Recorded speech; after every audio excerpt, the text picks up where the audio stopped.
Hey, everybody. I want to thank you for checking out today's broadcast. My name is Jonathan, and today is day 405 of my 3-year challenge to lose 300 pounds.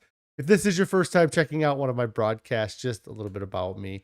39 years old, I'm married, and I've been overweight my whole life.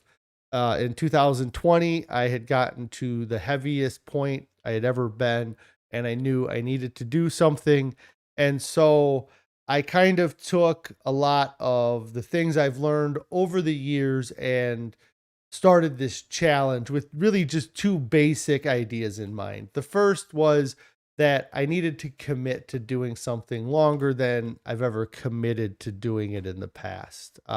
Many times I would set a goal for an event, to lose as much weight as possible for an event coming up, like a wedding or a vacation.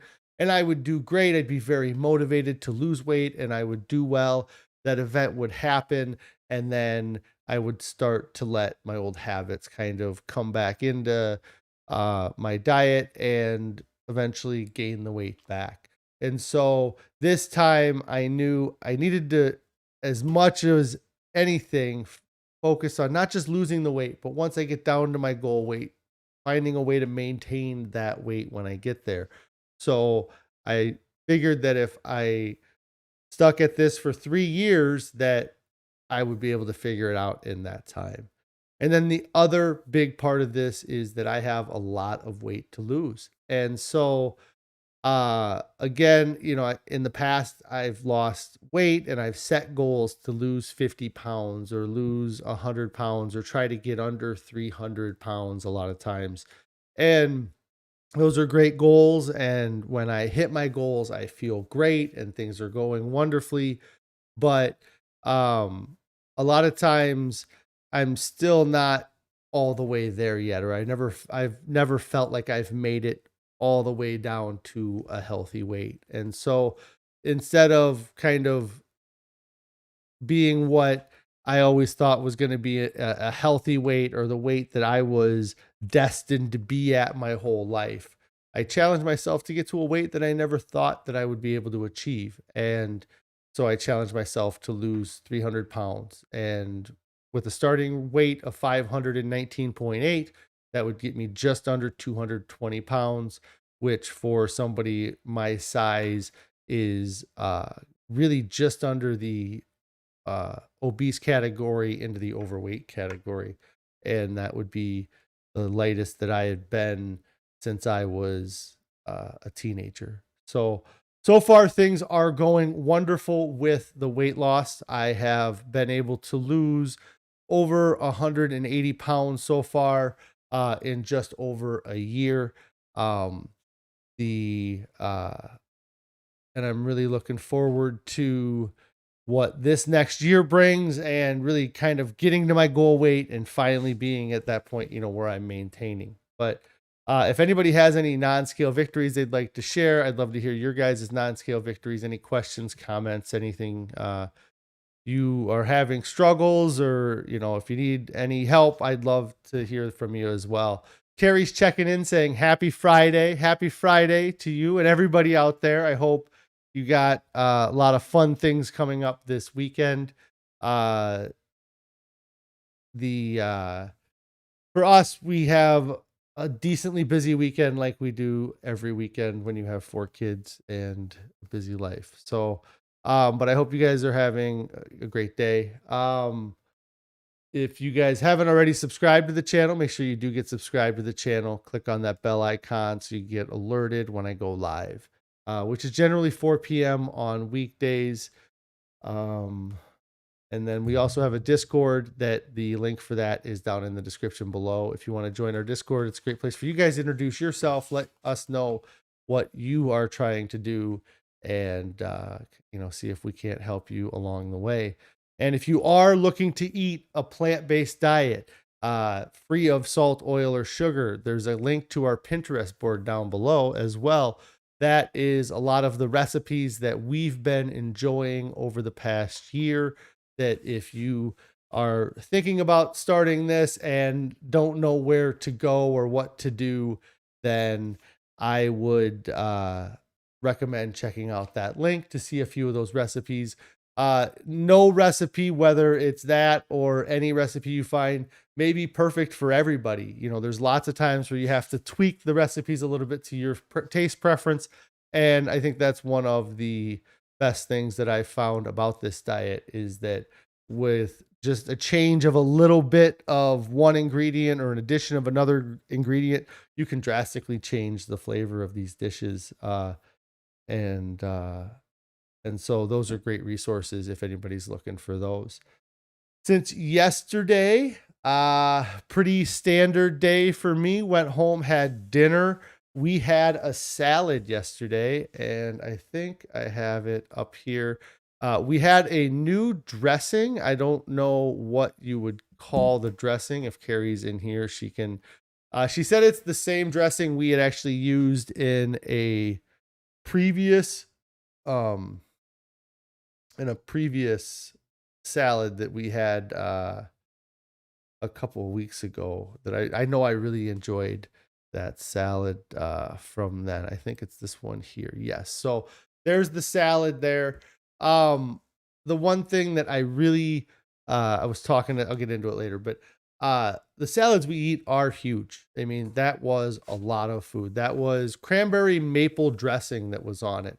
But the meal itself is a huge volume of food. Oh, I mean, it was really so much food that I couldn't finish that. But the overall amount of calories in that dish were not very high. So that is one of the biggest perks about this diet is that low calorie density and how important that is to try to lower the overall density in the food that we're eating. But it was a great salad. The dressing is awesome. I don't know if Carrie has that shared anywhere, but I would recommend that dressing. We had an avocado that was starting to go, or it was at the end of its life. So I did have some avocado toast last night as well. But that was really about all I had. I was pretty stuffed after eating that salad.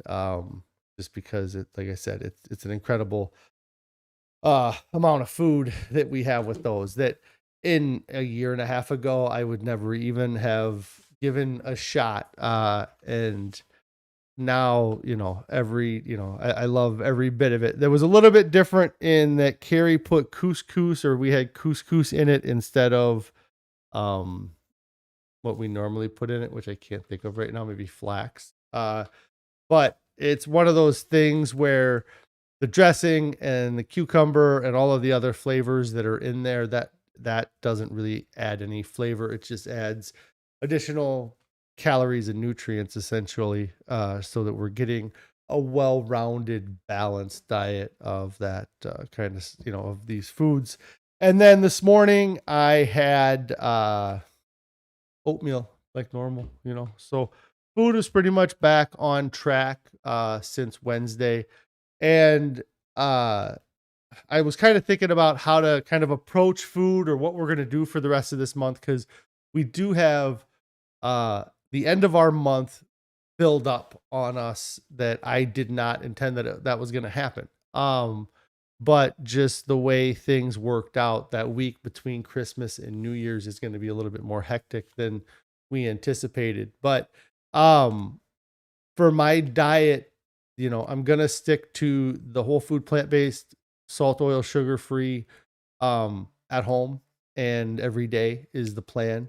There's going to be the Christmas holiday, and then there will be 2 or 3 occasions where we have to make some trips for some medical things in between Christmas and New Year's that are going to kind of get in the way, or not get in the way, but it will be just easier not to have to worry about the diet. And I think I'm going to be in a great spot between here and there too. I think that I'm going to be down quite a bit by then. And really a big thing that I do have to learn from what has happened over the past 3 months is that I can't have those types of meals and not adjust my diet, before or after to kind of compensate for that. Like prior to going to the restaurant on Wednesday,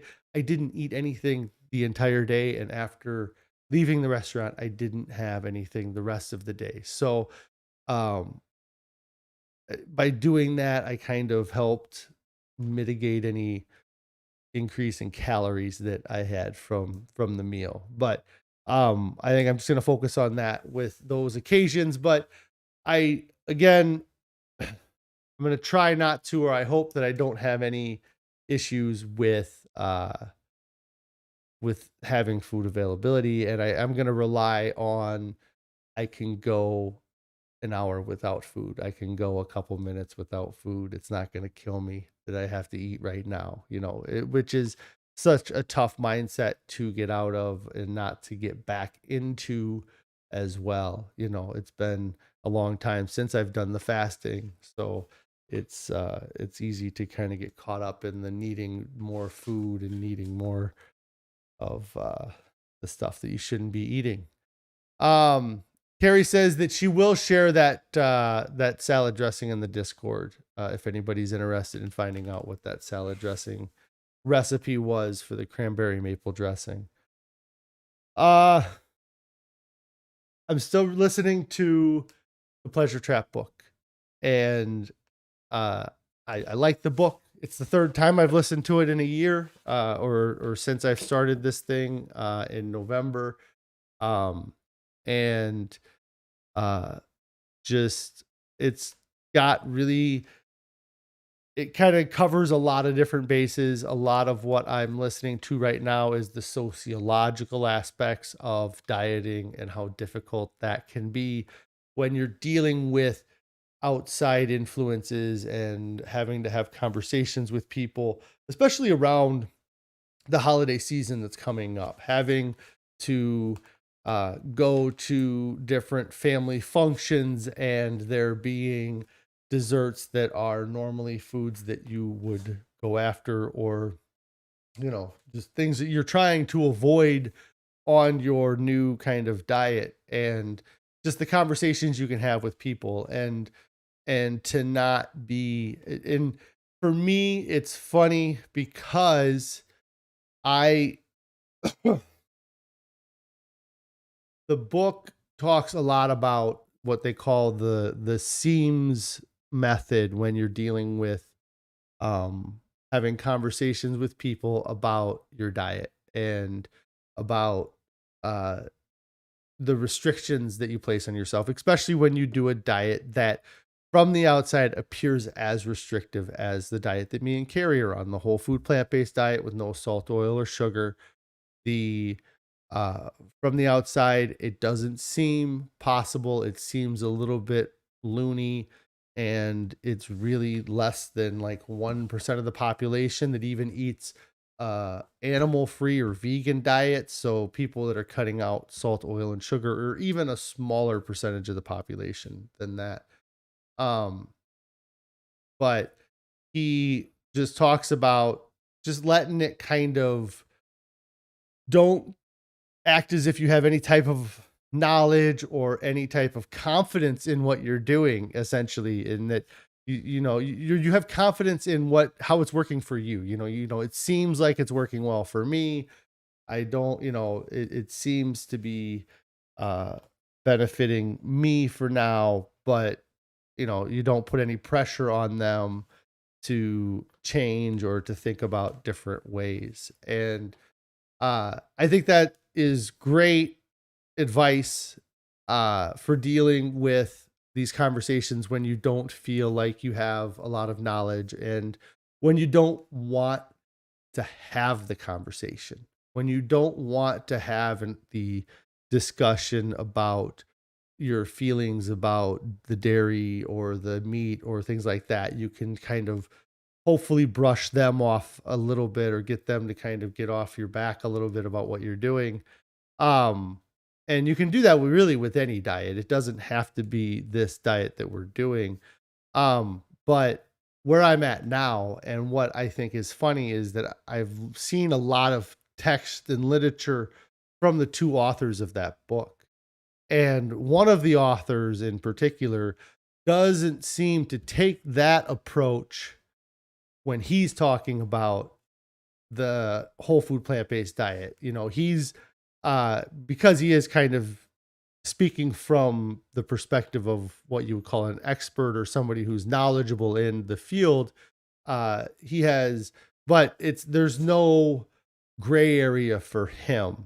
And for me, it's kind of that same way. I mean, having that 3 pound loss in that week and kind of being where I'm not seeing that loss this week, and I didn't see the loss for the last 3 months, and the difference being the whether or not I'm being strict on my salt, oil, sugar, and processed food parts of the diet and not.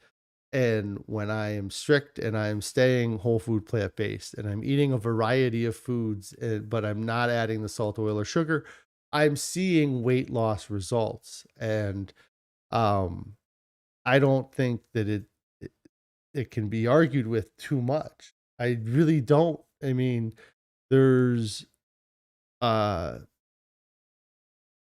for me, what has happened is been kind of what they talk about in the book. When you're eating this way, you will see pounds fall off in months time. Or they may have even talked about it going faster. And really, if you look at the amount of weight that I've lost in the number of months that I've lost it, I did the math the other day, but let's say it's 185 and it's been 13 months, then I'm still at a 14 pounds per month weight loss since I started everything. So, um, to see that kind of weight loss success and for it to be sustained is pretty awesome, in my opinion. It's not something that I have been able to replicate so far in any other diet I've done.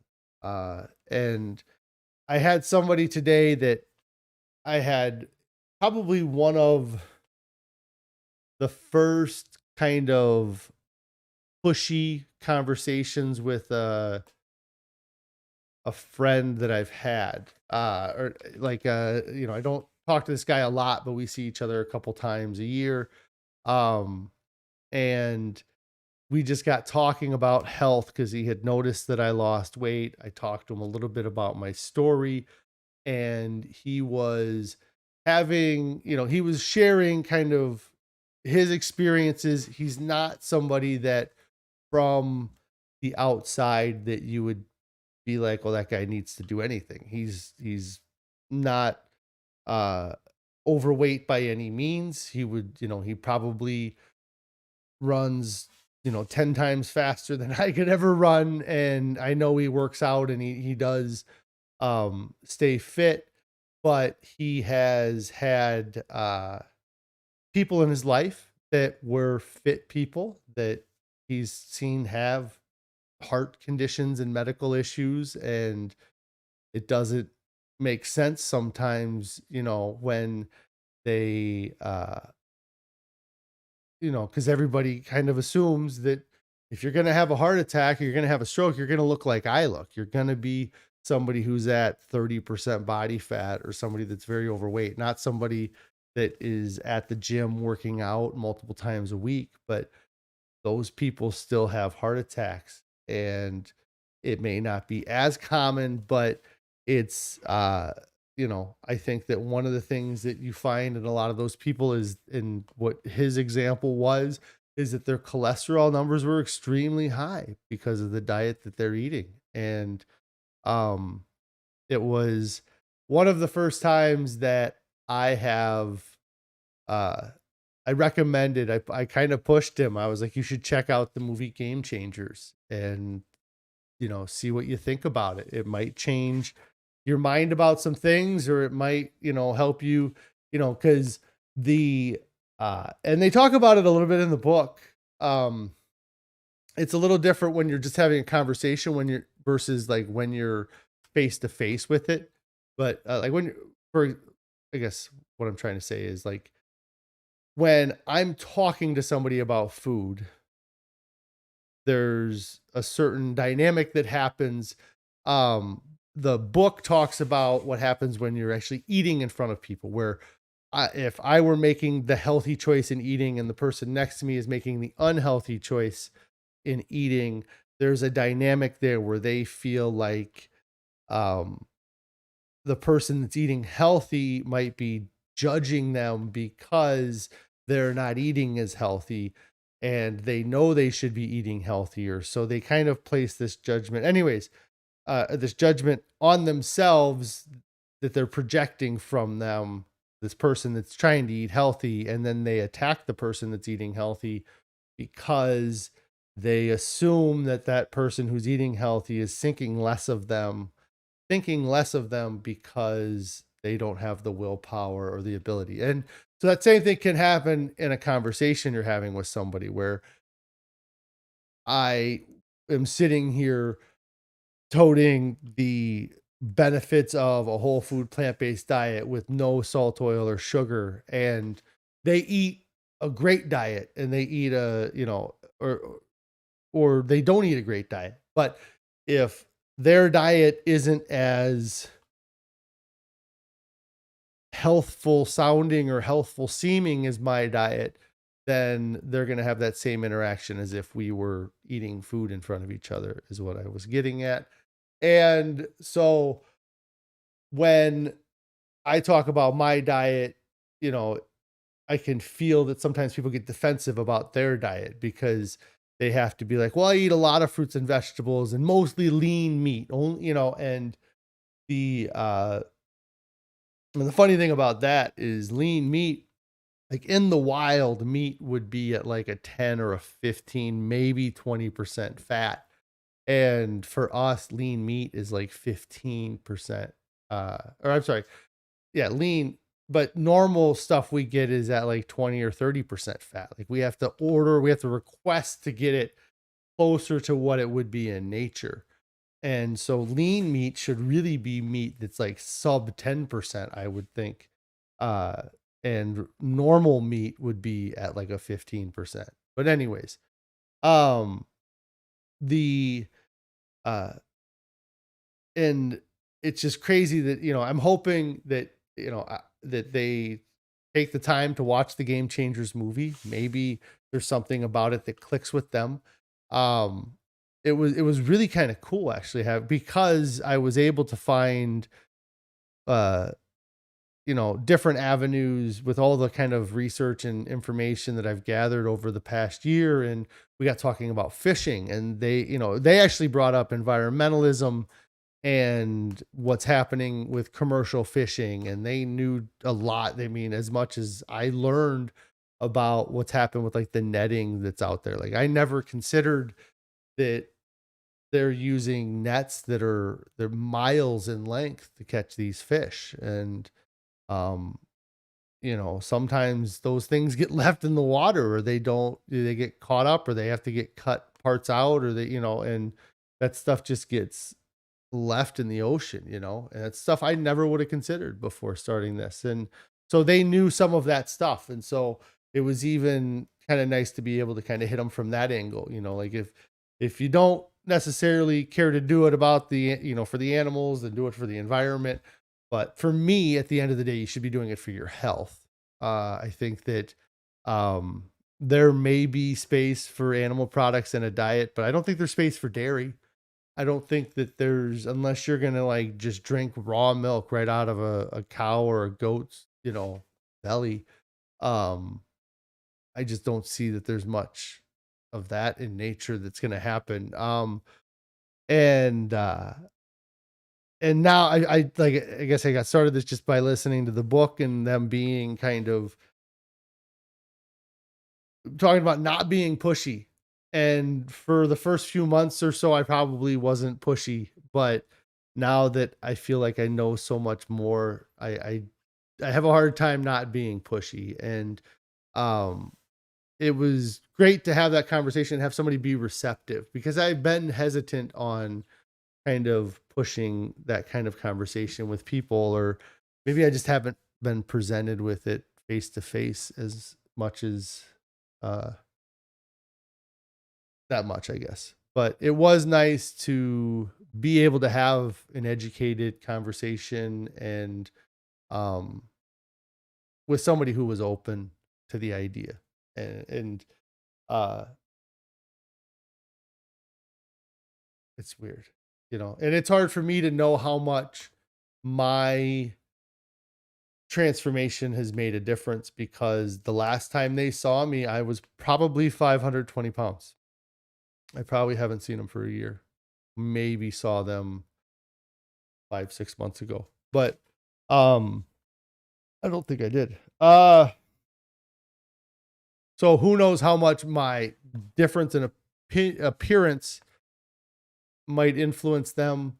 They definitely said that they were going to watch the Game Changers movie, so I'd be interested to see what happens with that, and I'd love to hear feedback from him. Actually, I might hit him up in a couple weeks, see if he actually watched it. But that was kind of see, that was a non-scale victory for me. That conversation, if I had to share a non-scale victory, just being able to have, yeah, and there was, like I said, there was at no point, I never had to defend it. He was never pushing that you had to eat meat. And in fact, he was very receptive to the idea that you don't have to eat meat. And, we kind of grew up at the same time where we were taking, we had, uh, he was talking about at the elementary school that he went to, which is the one my kids go to. They would make the kids drink milk at lunch. Like you couldn't leave the lunch table till you drank your milk. Even if you didn't like it, like you still had to drink your milk. And uh, how much of that was just like, how many times do you have to be forced to do something before it starts to become a conditioning thing? And then and I never knew prior to this that there might be some chemicals in milk that are actually addictive, and that by drinking milk you crave it more, or you have withdrawals. That I never would have thought that milk would be something that you would have withdrawals from. But it does make sense that milk would have chemicals in it that would make somebody want to drink it, like a calf or a baby. So it makes sense that there's chemicals in there that would create that attachment or create that kind of need, or um those things to happen, those responses in creatures, because that's in the best interest for the baby to be drawn to its mother's milk. And so um it's been tough to get away from it too. Dairy is in everything. It's everywhere. And another thing he talked about having, because he's actually had some other diet issues with his family, but trying to avoid high fructose corn syrup. High fructose corn syrup.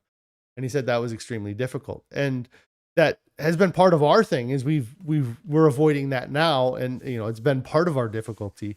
But it was kind of one of, it was probably in a lot of the things that we quit eating, but we also took more things out of our diet than just that.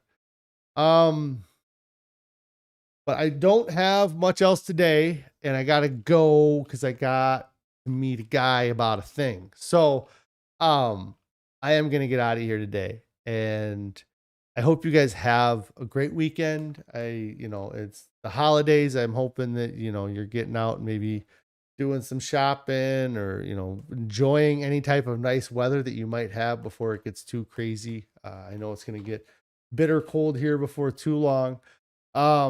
But I do hope you guys have a great weekend.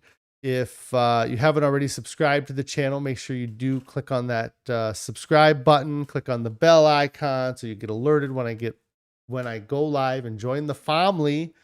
We'd love to have you here, and let us know what you're having for dinner. And then I talked about the Discord is down in the description. Click on that. The Pinterest is down there. And guys, if you haven't started your diet yet, get started right now. It's really no reason to wait. There's nothing coming up that is more important than getting your health and taking that in and getting it into your own hands and taking it away from the corporations and all the marketing that's been thrown at you your whole life to trick you to eat these foods. Anyways, get started on your diet right now. And if you got started right now, you could say at Christmas, at New Year, or Christmas Eve, you're 2 weeks in, like you got 2 weeks of hard work behind you. When you get presented with those chocolate covered cherries, you can be like, you know what? I've been doing a thing for the last couple weeks and it's been going really good and I don't want to lose it and I want to keep it going. And that's going to be much easier than, oh, I decided this morning that I wasn't going to have any candy because I need to take care of stuff. So, Carrie's getting me all excited to get home because we're having miso soup tonight. She's screaming at me to get home. So I am excited for dinner tonight, and I hope you guys all have a great weekend.